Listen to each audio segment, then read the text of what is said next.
Hello everyone, आज हम cover करने वाले हैं lesson number 4 of book beehive और इसके अंदर हम अल्बर्ट आइंस्टीन की एक छोटी सी बायोग्राफी को पढ़ेंगे।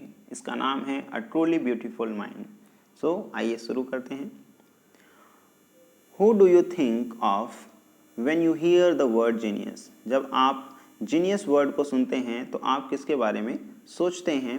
Who is a genius? एक जीनियस कौन होता है? What qualities do you think a genius has? है ना, कौन सी क्वालिटीज़ एक जीनियस के अंदर होती हैं? We shall now read about a young German civil servant who took the world by the storm about 100 years ago. है ना, और अब हम पढ़ने वाले हैं एक यंग जर्मन सिविल सर्वेंट के बारे में who took the world by the storm about 100 years ago. है ना, लगभग 100 साल पहले जिसने क्या किया, पूरे संसार को चौंका दिया। In the summer of 1905, the 26-year-old published in quick succession, है ना, ये समर की बात है 1905 की। तब एक यंग व्यक्ति जो 26 साल के हैं उन्होंने पब्लिश कराए थे in quick succession 4 ground breaking papers. है ना, 4 ग्राउंड ब्रेकिंग पेपर्स को उन्होंने क्या किया, पब्लिश कराया। जो किस बारे में था? About light, the motion of particles, the electrodynamics of moving bodies and energy. ये 4 ऐसे टॉपिक थे जिनके ऊपर इन्होंने क्या किए थे, पेपर पब्लिश कराए थे और इन्होंने पूरे संसार को चौंका के रख दिया था। His work took up only a few pages in scientific journals, but changed forever our understanding of space, time, and the entire cosmos. है ना, तो यहाँ कहा गया है कि जो साइंटिफिक जर्नल होता है उसके अंदर, है ना, जो भी साइंटिफिक डिस्कवरी होती हैं उनको पब्लिश कराया जाता है। वैसे तो साइंटिफिक जर्नल के कुछ ही पेजों में इनका वर्क पब्लिश हुआ, यानी कि उसमें, है ना, कि बहुत लंबी चौड़ी चीज़ नहीं लिखी थी इन्होंने, लेकिन जो लिखा था वो इतना इम्पॉर्टेंट था कि हमारी जो अंडरस्टैंडिंग है, हमारी जो समझ है ना, किस चीज़ के बारे में, स्पेस के बारे में, टाइम के बारे में और पूरे ब्रह्मांड के बारे में, वो बदल के रख दी इन्होंने। And transform the name Einstein into a सिनोनियम for genius. है ना, और अब आइंस्टीन को एज अ जीनियस का सिनोनियम माना जाता है। 50 years after his death, Albert Einstein's genius still reign. है ना, आज लगभग 50 साल बीत चुके हैं उनके डेथ को, बट फिर भी जो अल्बर्ट आइंस्टीन हैं, है ना, उन्होंने किस प्रकार की जो थ्योरी हैं, साइंटिफिक थ्योरी, वो दी थी। है ना, और उसी थ्योरी को आज भी क्या करते हैं लोग, मानते हैं। चलो,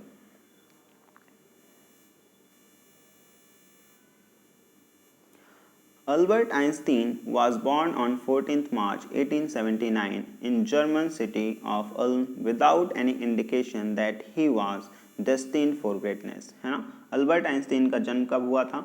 14 मार्च 1879 को एक जर्मनी की सिटी है Ulm, without any indication that he was destined for greatness. यहाँ कहने का मतलब है कि जब इनका जन्म हुआ तब नहीं पता था कि ये, है ना, महान व्यक्ति के रूप में आगे जाने जाएंगे।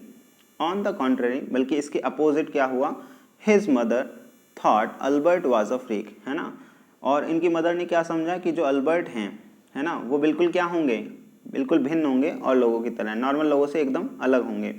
To her his head seemed much too large. है ना, उनके हिसाब से अल्बर्ट आइंस्टीन का जो हेड था वो थोड़ा बड़े साइज का था। एट द एज ऑफ 2.5, लगभग 2.5 साल की उम्र में, Einstein still wasn't talking. Einstein अभी भी कोई बात नहीं करते थे।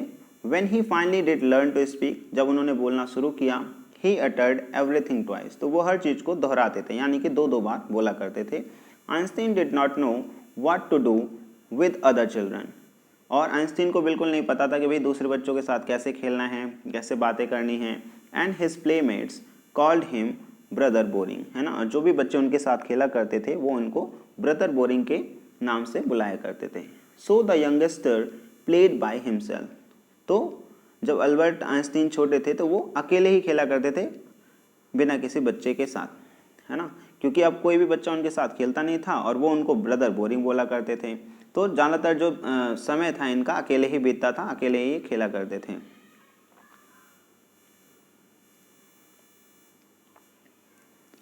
Much of the time he specially loved mechanical toys. है ना, और उनको सबसे ज़्यादा क्या चीज़ पसंद थी, मैकेनिकल टॉयज, ऐसे टॉयज जो है ना, मशीन के बने होते हैं जो बैटरी से चलते थे, इलेक्ट्रिसिटी से चलते रहे होंगे।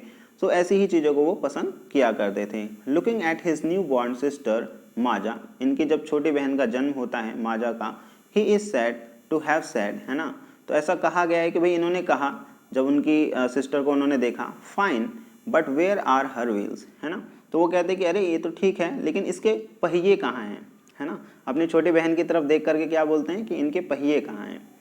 A headmaster once told his father that what Einstein chose as a profession wouldn't matter, है ना, कि कोई भी ये प्रोफेशन चूज करें because he will never make a success at anything, है ना, ये किसी भी चीज़ को चूज करें एज अ प्रोफेशन, ये किसी भी चीज़ में सफल नहीं होंगे, ऐसा एक हेडमास्टर ने उनके पेरेंट्स से कहा था।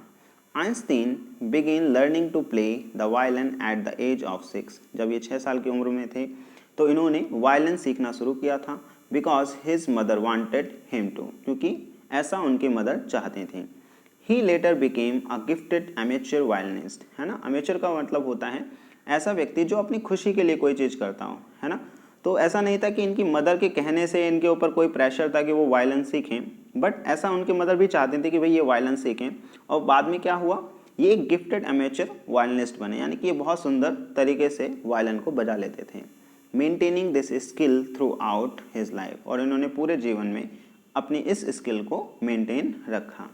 But Albert Einstein was not a bad pupil, है ना, लेकिन जो अल्बर्ट आइंस्टीन थे वो एक बैड पुपिल नहीं थे, पुपिल का मतलब स्टूडेंट है, कि एक बुरे स्टूडेंट नहीं थे। He went to high school in Munich, वो स्कूल हाई स्कूल में थे मुनिच के अंदर, मुनिच एक जगह का नाम है, where Einstein's family had moved when he was 15 months old, जब वे सिर्फ 15 महीने के थे उस समय उनकी फैमिली मुनिच में आ गई थी। And scored good marks in almost every subject, और वो लगभग हर सब्जेक्ट में ही अच्छे मार्क्स को पा रहे थे, गेन कर रहे थे। Einstein hated the schools regimentation, Einstein को बिल्कुल पसंद नहीं था कड़ा अनुशासन स्कूल का, and often clashed with his teachers, है ना, और अक्सर करके उनकी टीचर से बहस और लड़ाई हो जाती थी। एट द एज ऑफ 15, जब वे 15 साल के हुए, आइंस्टीन फेल्ट सो स्टिफल्ड देयर, है ना, उनका जैसे दम घुट रहा था वहाँ पर, that he left the school for good, है ना, तो उन्होंने समझा इससे बेहतर ही होगा कि मैं स्कूल को छोड़ दूँ।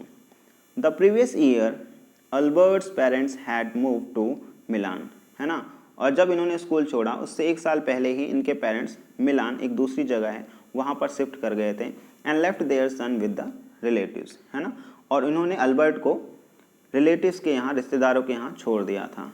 आफ्टर प्रोलॉन्ग डिस्कशन, एक लंबी डिस्कशन के बाद, Einstein got his wish to continue his education in German speaking Switzerland, तो आइंस्टीन ने अपनी विश रखी कि मैं अपनी पढ़ाई को कंटिन्यू करना चाहता हूँ, एजुकेशन को कंटिन्यू करना चाहता हूँ, कहाँ पर, जर्मन स्पीकिंग स्विट्जरलैंड में, in a city which was more liberal than Munich, है ना, क्योंकि मुनिच के स्कूल में इनको अच्छा फील नहीं हो रहा था, वहाँ पर कड़ा अनुशासन था, तो इन्होंने क्या समझा कि भाई जो जर्मन स्पीकिंग स्विट्जरलैंड है वो यहाँ से बेहतर है, वो ज़्यादा ओपन है, खुला हुआ है, और थोड़े से इनके विचारों को सपोर्ट मिलेगा, तो इन्होंने अपना विश रखा कि मैं जर्मन स्पीकिंग स्विट्जरलैंड में ही पढ़ना चाहता हूँ, आगे की एजुकेशन वहीं पूरी करना चाहता हूँ। Einstein was highly gifted in mathematics and interested in physics, है ना, तो यहाँ कहा गया जो उनका मैथ था वो बहुत अच्छा था। गिफ्टेड का मतलब क्या होता है, जब, है ना, कोई व्यक्ति, हम अक्सर करके क्या बोल देते हैं कि भाई इसे गिफ्ट मिला हुआ है भगवान का, है ना, या जिसको भी, कि भाई ऊपर वाले की कृपा है कि इसको ये चीज़ बहुत अच्छी आती है, तो कोई किसी चीज़ में बहुत बेहतर होता है, बहुत अच्छा होता है, तो वो एज अ गिफ्टेड मान लिया जाता है। इंटरेस्टेड इन फिजिक्स, है ना, और उनका इंटरेस्ट भी बहुत ज़्यादा किस चीज़ में था, फिजिक्स में था। And after finishing school he decided to study at a university in Zurich, है ना, तो जब उनका स्कूल फिनिश हुआ तो उन्होंने डिसाइड किया कि वो आगे पढ़ाई करेंगे, कहाँ पर, एक यूनिवर्सिटी में जो कि जूरिच में थी, ये एक दूसरी जगह है ना, स्विट्जरलैंड के अंदर। But science wasn't the only thing that appeal to dashing young man, जो साइंस था सिर्फ वही ऐसा नहीं था जो इनको क्या कर रहा था, अपील कर रहा था, इनको अट्रैक्ट कर रहा था, द वॉलरस मॉस्टेज, यानी कि एक यंग व्यक्ति की बात हो रही है तो उसके लिए यहाँ पर वॉलरस मॉस्टेज कहा गया है। ठीक है, ये अल्बर्ट आइंस्टीन की फ़ोटो है, ये शायद कुछ समय बाद की है जब वे थोड़े से ओल्ड हो गए। देखिए यहाँ पर ईयर वाइज बताया हुआ है। आइंस्टीन इन 1900 यानी कि 21 साल की उम्र थी तब वे ऐसे थे, और 1955 as we remember him now, है ना, और ये उनकी लास्ट फोटो है। सो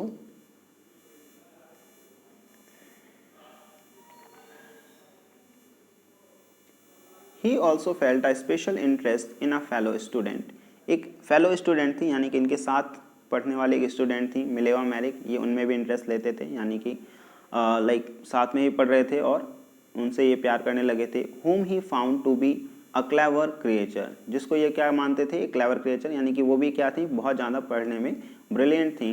दिस यंग सब, है ना, सब का मतलब सर्बिया। मिलेवा मैरिक कहाँ से बिलोंग करती हैं, सर्बिया, यूगोस्लोवाकिया शायद एक कंट्री है वहाँ पर, वहाँ से बिलोंग करती थी। हैड कम टू स्विट्जरलैंड, यानी कि सर्बिया से स्विट्जरलैंड आई थी, because the university in Zurich was one of the few in Europe where women could get degrees, है ना।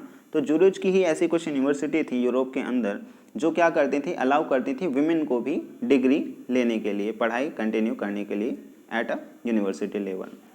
Einstein saw in her an ally against the Philistines, those people in his family and at the university with whom she was constantly at odds, है ना। at odds का मतलब क्या है कि भाई दूसरे लोगों से हम किन कुछ चीज़ों में क्या होते हैं, उनसे विचार नहीं मिलते, है ना, अक्सर करके उनसे अपोजिट ही रहते हैं, तो उनको फिलिस्तीन कहा गया है। ऐसा व्यक्ति जो, है ना, किसी तरीके का जो आर्ट है, जो कल्चर है, उसमें इंटरेस्ट ना ले, है ना, तो उसी को फिलिस्तीन कहा जाता है।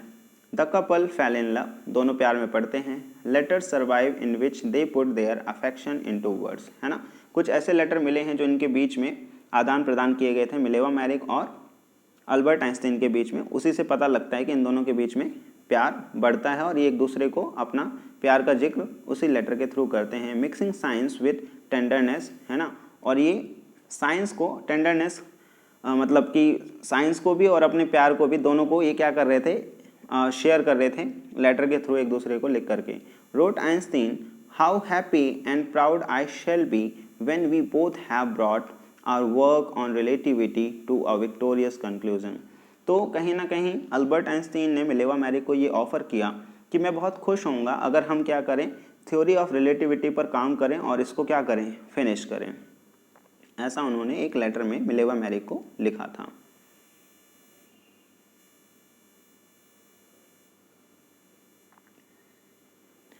In 1900, at the age of 21, Albert Einstein was a university graduate and unemployed. 21 साल की उम्र में सन 1900 में अल्बर्ट आइंस्टीन यूनिवर्सिटी ग्रेजुएट हो चुके थे, बट वो अभी भी क्या थे, अनएम्प्लॉयड थे, उनके पास कोई जॉब नहीं थी। He worked as a teaching assistant, उन्होंने टीचिंग असिस्टेंट के तौर पर जॉब की, गिव प्राइवेट लेसन, ट्यूशन वगैरह भी दिए, and finally secured a job in 1902 as a technical expert in a patent office in Bern. उन्होंने 1902 में एक जॉब पाई as a technical expert in a patent office, है ना। कुछ चीज़ें क्या होती हैं, जैसे हम साइंस में कुछ इन्वेंशन होती है तो पेटेंट ऑफिस में बेसिकली क्या होता है, उसको रजिस्टर कराना होता है और आप अपनी उस साइंटिफिक डिस्कवरी को या इन्वेंशन को क्या करते हैं, पेटेंट करा लेते हैं। तो कोई और क्लेम नहीं कर सकता है कि भाई ये चीज़ मैंने पहले ईजाद की थी। जिसने भी पहले ईजाद किया होगा उसके पास वो अथॉरिटी होगी और एक तरीके से पेटेंट करा लेने से उसने ये प्रूव कर दिया कि भाई ये चीज़ मैंने पहले की है, मैंने किसी को कॉपी नहीं किया। While he was supposed to be assessing other people's invention, है ना, अब वो वहाँ पर जो जॉब कर रहे थे उस हिसाब से उन्हें दूसरे लोगों की जो इन्वेंशन है उसको एसेस करने का वहाँ पर जॉब था। Einstein was actually developing his own ideas in secret, है ना, और उनके खुद के भी आइडियाज सीक्रेट तौर पर डेवलप हो रहे थे। He is said to have jokingly called his desk drawer at work the bureau of theoretical physics, है ना, और अपनी जो डेस्क थी उनकी वो उसको क्या बोलते थे, bureau of theoretical physics. One of the famous papers in 1905 was Einstein's special theory of relativity. 1905 में उन्होंने एक पेपर पब्लिश कराया जिसको जो किस टॉपिक पर था, special theory of relativity, according to which time and distance are not absolute, है ना, जो टाइम और डिस्टेंस है वो क्या है, एब्सोल्यूट नहीं है। Indeed, निश्चित तौर पर two perfectly accurate clocks will not continue to show the same time if they come together again after a journey if one of them has been moving very fast relative to other। यहाँ कहने का मतलब है कि अगर दो घड़ी हैं, है ना, जिसमें सेम समय हो रहा है, लेकिन एक घड़ी को आप क्या कर दो, एक घड़ी को आप क्या कर दो, है ना, बहुत तेज स्पीड से मूव कराओ, है ना, और वो जब एक राउंड कंप्लीट करके दूसरी घड़ी के पास पहुंचेगी, है ना, तो दोनों में क्या होगा, एक अलग समय हो रहा होगा, दोनों का समय एक जैसा नहीं होगा। हालांकि घड़ी की एक्टिविटी में कोई चेंज नहीं आया, बट क्योंकि घड़ी को बहुत स्पीड से आगे मूव कराया जा रहा है, और जब वो लौट करके दूसरी घड़ी के पास, है ना, उस स्पीड के बाद दौड़ करके या उसको लेकर के जब आप पहुंचोगे दूसरी घड़ी के पास, है ना, तो दोनों का समय क्या होगा, डिफरेंट होगा। यही यहाँ पर इन्होंने इस थ्योरी के थ्रू समझाया था।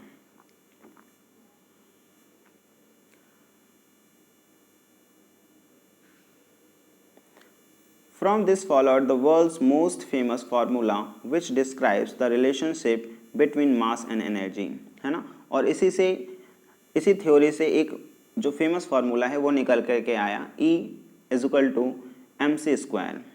इसके हिसाब से E क्या है आपका, एनर्जी है, M से मास है, और C से क्या है, स्पीड ऑफ लाइट है इन a vacuum.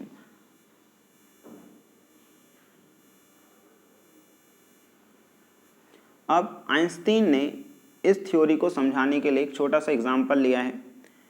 When you sit with a nice girl for 2 hours, कि आप अगर एक नाइस गर्ल के साथ 2 घंटे के लिए बैठें, it seems like 2 minutes, तो ऐसा लगेगा कि सिर्फ 2 ही मिनट हुए हैं।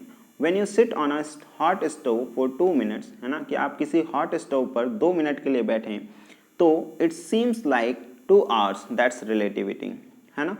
तो इन्होंने किस तरीके से समझाया कि भाई अगर किसी हॉट स्टोव पर अगर आप 2 मिनट के लिए बैठते हैं तो वो आपको कैसा लगेगा कि आप 2 घंटे के लिए बैठे थे, है ना। और अब आप किसी एक नाइस गर्ल के साथ बैठते हैं 2 मिनट के लिए, तो आपको ऐसा लगेगा कि आप 2 घंटे के लिए बैठे हैं। तो ये अल्बर्ट आइंस्टीन ने अपनी इस थ्योरी को इस एग्जाम्पल के थ्रू समझाया है।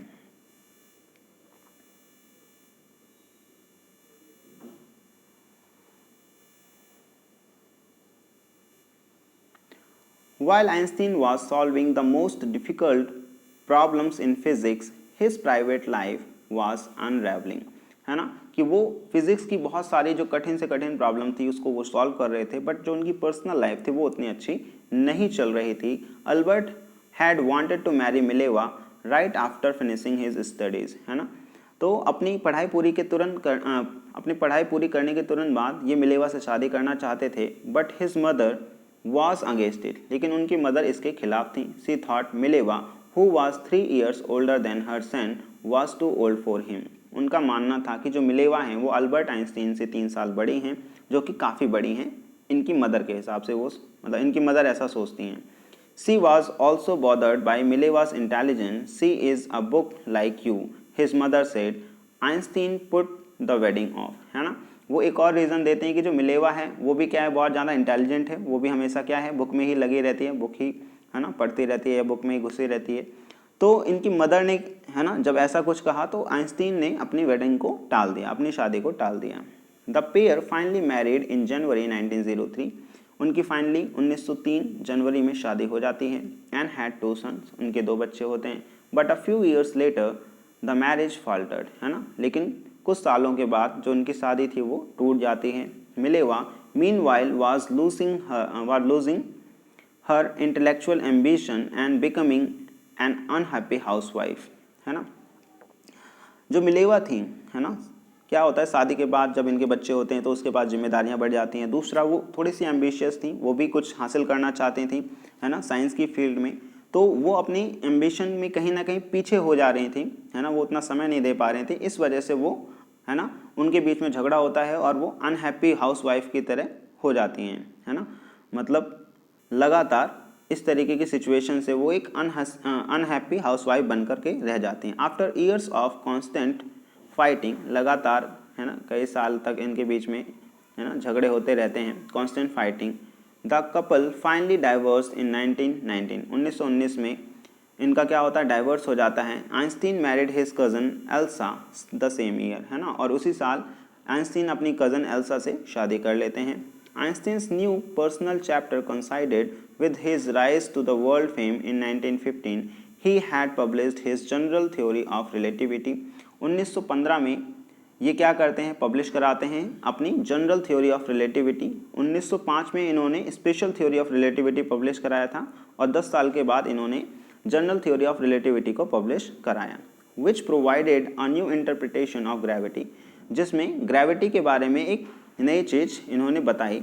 N eclipse of the sun in 1919 brought proof that it was accurate, और जो इन्होंने थ्योरी दी थी 1919 में एक सूर्य ग्रहण लगा और उस बात से ये प्रूफ हो गया। Einstein had correctly calculated in advance the extent to which the light from fixed stars would be deflected through the sun's gravitational field, है ना, जो सन के आसपास की ग्रेविटेशनल फील्ड है, अगर किसी एक स्टार से, फिक्स स्टार से जो रोशनी आ रही है तो वो ग्रेविटी क्या करती है, उसको अपनी तरफ पुल करती है, जिसकी वजह से जो रे इस तरीके से सीधी जा रही है उसमें क्या होता है, उस खिंचाव के नाते थोड़ा सा डिफ्लेक्शन आ जाता है। ये चीज़ इन्होंने 1919 में हुए एक सूर्य ग्रहण से प्रूव कर दिया था। The newspapers proclaimed his work as a scientific revolution, जो न्यूज़पेपर उसके बाद छपे उसमें इनके बारे में क्या कहा गया कि इन्होंने एक साइंटिफिक रेवोल्यूशन ले आए, एक साइंटिफिक क्रांति ले आए। Einstein received the Nobel prize for physics in 1921, 1921 में इनको नोबेल प्राइज मिला था फिजिक्स के अंदर। He was showered with honours and invitation from all over the world, पूरे संसार से इनको बधाइयाँ आ रही थी, इन्विटेशंस आ रहे थे, है ना, इनके सम्मान में। एंड लाउडेड बाय द प्रेस, है ना, और जो मीडिया था वो भी इनकी प्रशंसा में लगा हुआ था। When Nazis came to power in Germany in 1933, जब नाजी यानी कि जो हिटलर था उनकी सत्ता आती है जर्मनी में 1933 में, Einstein immigrated to United State, Einstein मतलब अमेरिका चले जाते हैं, यूनाइटेड स्टेट्स में चले जाते हैं, वहाँ बस जाते हैं। 5 years लेटर, लगभग वहाँ भी 5 साल रहने के बाद, the discovery of nuclear fission in Berlin, है ना, डिस्कवरी हो जाती है न्यूक्लियर फिजन की, है ना, जो परमाणु होता है उसका फिजन होता है। And had American physicist in an approver, है ना, और इस बात से ये बहुत ज़्यादा दुखी होते हैं। जो परमाणु बम होता है एक तरीके से वो बनाने का तरीका ढूंढ लिया जाता है या उसके बारे में जो स्टडी की जा रही थी वो कंप्लीट हो जाती है। Many of them had fled from fascism just as Einstein had, है ना, जैसे क्या है जर्मनी में तानाशाही चल रही थी तो बहुत सारे लोग, है ना, जर्मनी छोड़ करके दूसरे देशों में बस रहे थे, जैसा कि आइंस्टीन ने भी किया था। And now they were afraid of Nazis could build and used N atomic bomb, है ना, और अब वे सभी लोग क्या कर रहे थे, इस बात से घबरा रहे थे, डर रहे थे कि भाई जो हिटलर है वो अब क्या करेगा, है ना, वो इस चीज़ को डेवलप करेगा, यानी कि एटम बम बनाएगा और उसे विनाश के लिए यूज़ करेगा।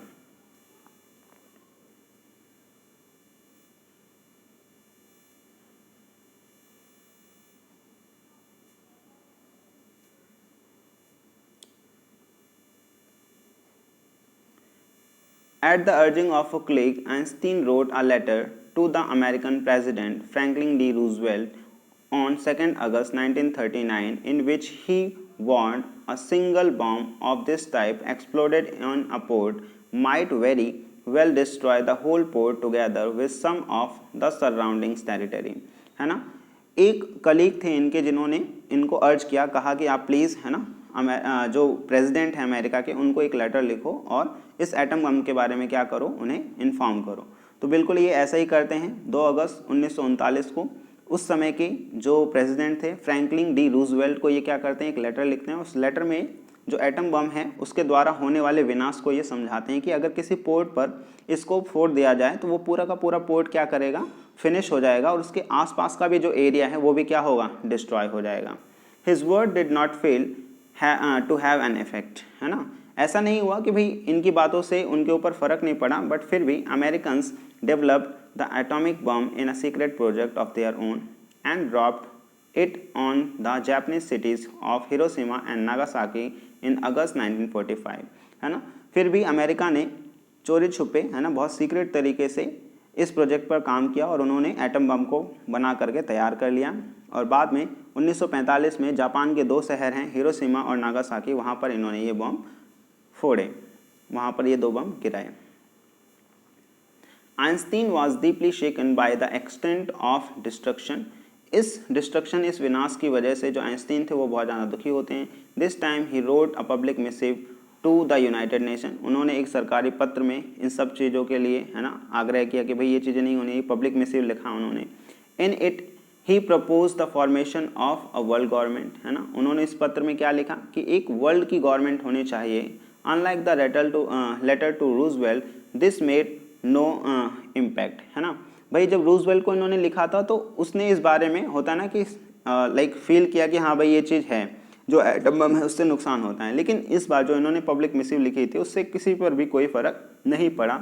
But over the next decade, but अगले 10 सालों तक इन्होंने क्या किया, Einstein got ever more involve in politics, है ना। तो आइंस्टीन ने क्या किया, पॉलिटिक्स में हिस्सा लिया, agitating for an end to the arm buildup, है ना, कि जितने भी आर्म बिल्डअप हैं, यानी कि जो इस तरीके के बम मिसाइल वगैरह हैं, उस चीज़ पर क्या हो, रुकावट हो, उसका एंड हो। And using his popularity to campaign for peace and democracy, क्योंकि ये नोबेल प्राइज़ विजेता थे, है ना, और बहुत ज़्यादा कुछ, है ना, सक्सेस पा चुके थे, तो इन्होंने अपनी पॉपुलैरिटी को यूज़ किया कैंपेन करने में। किस चीज़ की कैंपेनिंग में, शांति के लिए और डेमोक्रेसी के लिए। When Einstein died in 1955 at the age of 76, 1955 में 76 साल की उम्र में इनकी डेथ होती है।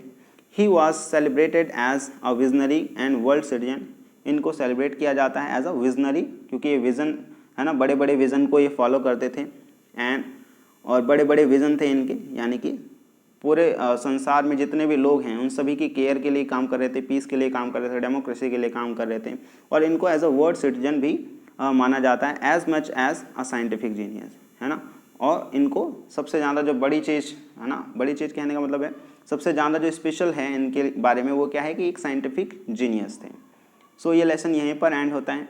आशा करता हूँ ये लेसन आपको समझ में आया होगा। मिलते हैं अगले वीडियो के लिए, अगले वीडियो में, तब तक के लिए बाय बाय, थैंक यू।